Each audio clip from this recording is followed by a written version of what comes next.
మాజీ సీఎం జగన్మోహన్ రెడ్డి అవహేళన చేశాడు. 15,000 అంటూ ఈ రోజు రాష్ట్ర వ్యాప్తంగా స్కూల్ చదువుకున్న పిల్లల తల్లిదండ్రులు అందరూ కూడా ఆనందం వ్యక్తం చేస్తున్నాడు.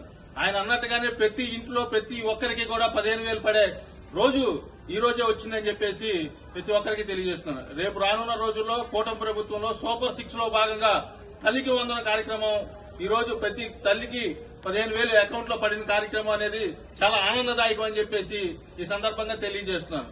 అలాగే రేపు రానున్న రోజుల్లో సూపర్ 6 లో భాగంగా మొత్తం హామీలన్నీ నెరవేర్చే విధంగా మన కూటమి ప్రభుత్వం గ్యాస్ బండ్లు కావచ్చు, అలాగే తల్లికి వందన కార్యక్రమం కావచ్చు, పెన్షన్ల కార్యక్రమం కావచ్చు, అలాగే ఇంకా మిగిలిన కార్యక్రమాలన్నీ కూడా అతి తొందరలో పూర్తి చేసి ఈ సూపర్ 6 ప్రజలకు ఇచ్చిన హామీలన్నీ నెరవేర్చి మాట మీద నిలబడే ప్రభుత్వం ఒక కూటమి ప్రభుత్వమేనని చెప్పేసి ఈ సందర్భంగా తెలియజేస్తున్నాను.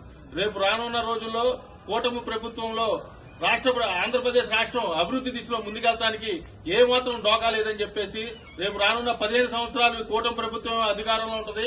నరేంద్ర మోడీ గారు, పవన్ కళ్యాణ్ గారు